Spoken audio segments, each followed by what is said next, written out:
valientes alcemos nuestro canto con viva emoción, y del mundo a la paz ostentemos nuestro invicto glorioso pendón. Salve el pueblo que intrépido y fuerte a la guerra a morir se lanzó, cuando en bélico reto de muerte sus cadenas de esclavos rompió. Amigos y amigas de Patria para Siempre y Patria para Todos, es cierto que en el país hay muchos retos a vencer, muchos. Tenemos el problema de la frontera causada por una anarquía histórica en el lado donde habitan los vecinos haitianos, un área que conjuntamente con la nuestra es apetecida por muchos sectores internacionales que quisieran que nos envolviéramos todos en un caos para justificar una invasión. Una invasión con los fines de aprovechar las condiciones geopolíticas de esta isla y las condiciones favorables económicamente a muchos sectores explotadores del mundo. Así como Colón vino a explotar el oro, así ahora, además del oro, explotar las tierras raras que hay en el país. Apoyarse en los países pobres para desarrollar las industrias de los países grandes. Esa puede ser una causa de la invasión. La causa geopolítica, el paso que podría haber del Océano Pacífico al Atlántico a través del Canal de Panamá, vía el Canal de los Vientos y el Canal de la Mona. Geopolíticamente, en términos militares, son espacios donde todavía se plantea la posible invasión a Panamá si no hay definitivamente un vuelco de la realidad panameña hacia los Estados Unidos, que es el que tiene el control hemisférico todavía. Porque hay otras grandes naciones como Rusia y como China que quisieran estar también controlando esta parte de América. Bueno, tienen ahí a Cuba y tienen a otros países. Esa lucha chocan aquí con los intereses de este país y quieren mucha gente que de alguna manera le corresponda a uno de esos grupos. Se determinó que los soldados kenianos iban a venir, que a lo mejor unos 2.000 soldados aparecían, que esos 2.000 soldados había que invertir unos 600 millones de dólares, pero no han aparecido, porque la gente que está detrás de una anarquía completa de la isla sabe que es con dinero que se mueve tanto la guerra, el ataque, como la respuesta de los aliados y enemigos. Si no hay recursos, la guerra o no se da, o si se da, se va del lado del que tenga más recursos. ¿Estamos en un callejón sin salida? Bueno, entendemos que no, estamos luchando todavía. El presidente de la República y la Cancillería han hecho lo imposible. Ha habido manifestaciones del sector norteamericano como Marco Rubio, que tienen tendencia a que las cosas puedan favorecer a una futura estabilidad. El gobierno provisional haitiano de transición está haciendo un esfuerzo cada vez, diplomacia con nosotros, pero ahí vemos el caso de los mercenarios. Nosotros todavía cuestionamos esa decisión, porque serían grupos ilegales de bando y bando que estarían confrontándose del lado occidental de la isla. Y no se sabe entonces de qué manera lo que financia un grupo u otro grupo van a reaccionar en base a sus intereses, no en base a los intereses institucionales de las naciones, como tendría que ser, que se conforme una fuerza interamericana de paz, no como se hizo en el 1965. que fue a vapor para justificar la invasión ilegal norteamericana. Pero ahora hay tiempo. ¿Qué pasaría si Brasil, Colombia y otras grandes naciones de América entendieran que deben ayudar a la paz por solidaridad de estas dos naciones, Haití y República Dominicana, y evitar que la anarquía se extienda a todo el espacio de la isla? Podría ser que eso se dé, porque alguna sensibilidad internacional deben de tener esas naciones. Entendemos que puede darse. El presidente anda volando, haciendo contactos de diferentes naturalezas, y esos contactos de diferentes naturalezas que hay podría ayudar a que en el viaje que dé el presidente Luis Abinader, ya Brasil haya tomado alguna decisión que permita entender que va a haber en la República Dominicana y Haití alguna fuerza que van a garantizar la seguridad de la República Dominicana y a estabilizar de alguna medida las fuerzas anárquicas de Haití. Confiamos en eso. En segundo lugar, nuestra posición hoy, ante todas las situaciones que hay, de la naturaleza planteada y otras, se prende una luz importante. Hace muchos años que esta fundación de militares constitucionalistas y combatientes de abril de 1965 hemos clamado porque se dé cumplimiento al artículo 63, numeral 3 de la Constitución, que plantea la educación en Constitución en todos los centros públicos y privados del país. Antes de este gobierno, desde que se estableció ese artículo y antes de establecerse, estábamos luchando por la constitucionalización de la vida nacional. Inclusive sometimos ante el proyecto de ley que fue asumido por quien era en ese momento presidente de la Cámara de Diputados y la que era presidente de la Cámara de Senadores, para proyectos constitucionales de ellos. No nos aprobaron el anteproyecto. A muchos sectores no les convenía, máximamente a los que entendían que el país concientizado se iba a oponer a la corrupción. Gracias a Dios que después de tanto luchar, oímos y leímos la decisión del ministro de Educación. Ese ministro de Educación ha dicho que en su hoja de ruta para el año 2025-26 en adelante se va a impartir la moral y cívica en las escuelas.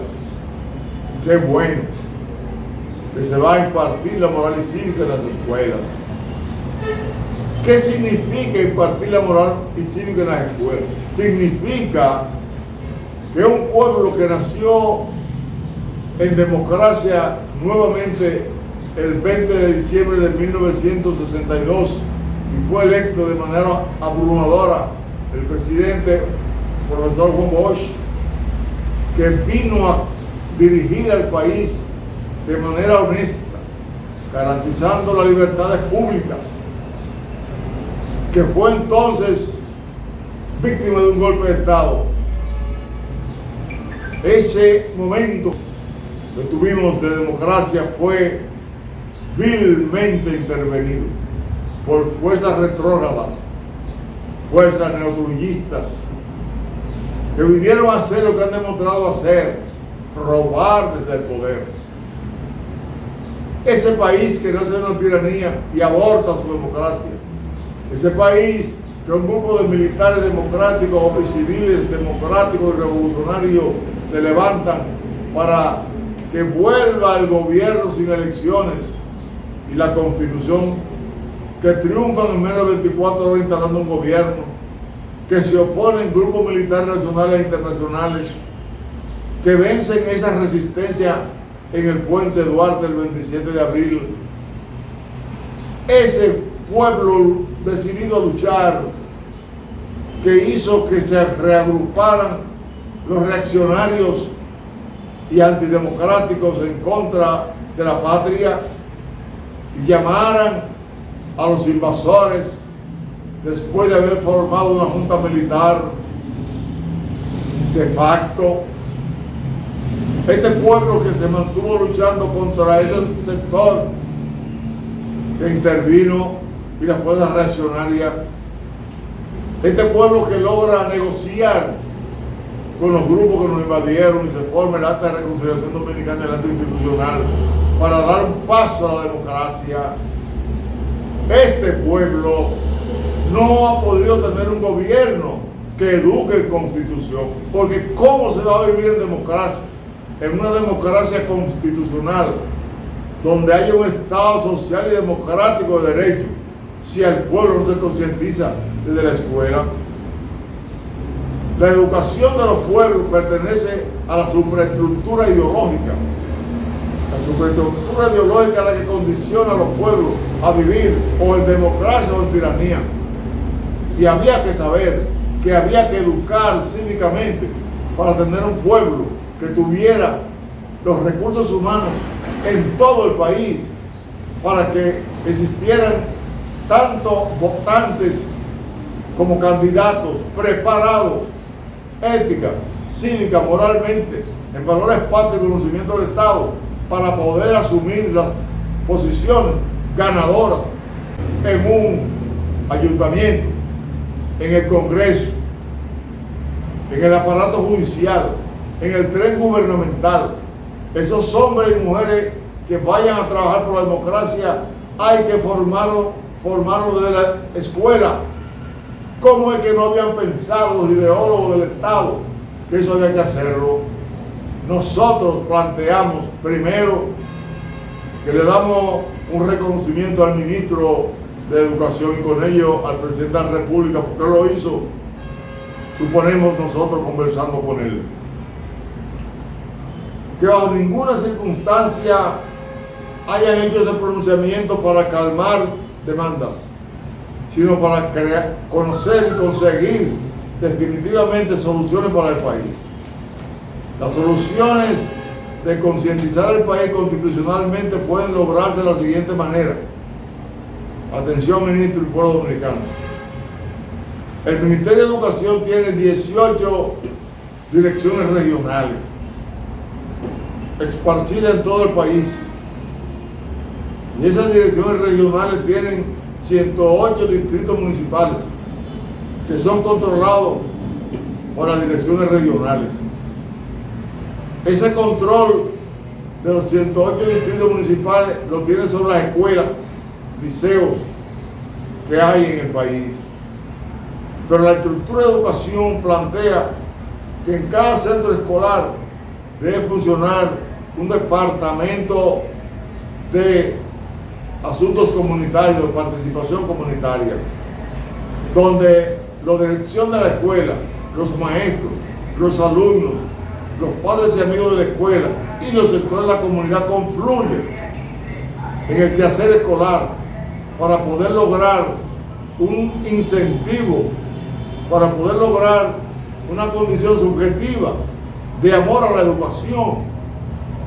Amor a la educación. Si los padres quieren que sus hijos estudien, si las comunidades quieren que sus hijos estudien, si los profesores se preparan para eso, si los directores administran a los profesores, si los distritos escolares con los técnicos trabajan para mantener un profesorado eficiente, que luche por lo que quiere el pueblo y necesita el país, vamos a tener entonces una educación eficiente, una educación competente para tener un crecimiento económico sostenible, porque sin mano de obra bien calificada en los distintos niveles no hay posibilidad de mantener un Estado competitivo en términos nacionales e internacionales. Y eso solamente se consigue creando las condiciones para luchar desde la educación. En Japón hay un ejemplo. Cuando se produjo la Segunda Guerra Mundial, Japón es atacado con bombas de Hiroshima y Nagasaki. Hubo un plan Marshall, le prestaron $12.000 millones para su reconstrucción. ¿Qué hizo Japón?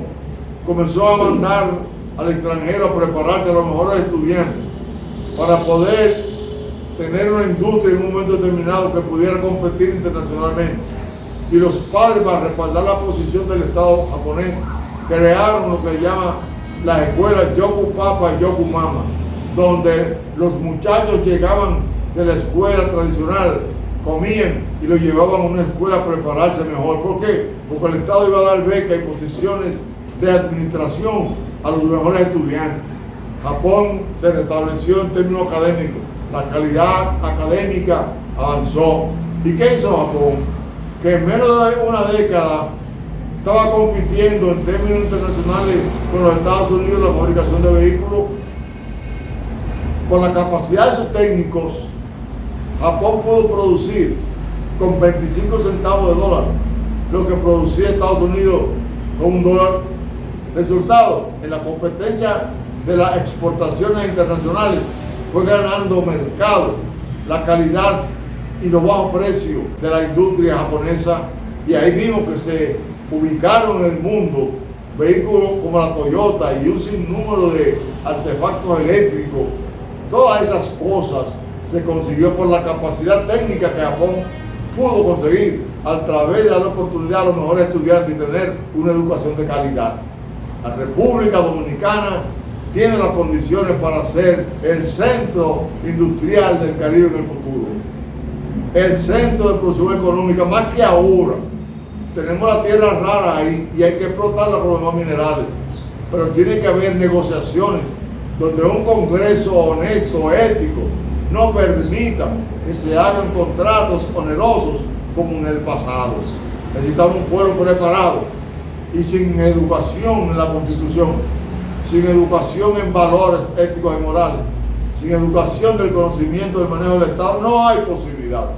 Entonces, ese artículo número 63, en su numeral 13, que va a funcionar y que debe funcionar en las escuelas y en las universidades, debe hacerse el esfuerzo porque sea desplegada una actividad grande, impulsada por grandes opiniones y trabajos técnicos que nosotros, los militares constitucionalistas, vamos a exponer en una próxima revista que vamos a publicar.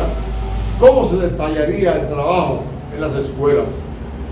Estamos en condiciones de colaborar desde nuestra humilde posición para que este país entienda que en la República Dominicana, para evitar la corrupción y la impunidad y para dar un salto cualitativo en la sostenibilidad de la competencia internacional económica, aquí en este país la consigna debe de ser educar en Constitución para salvar la nación.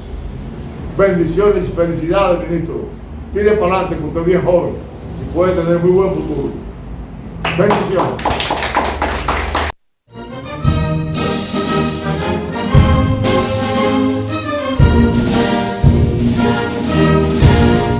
Quisqueyanos valientes alcemos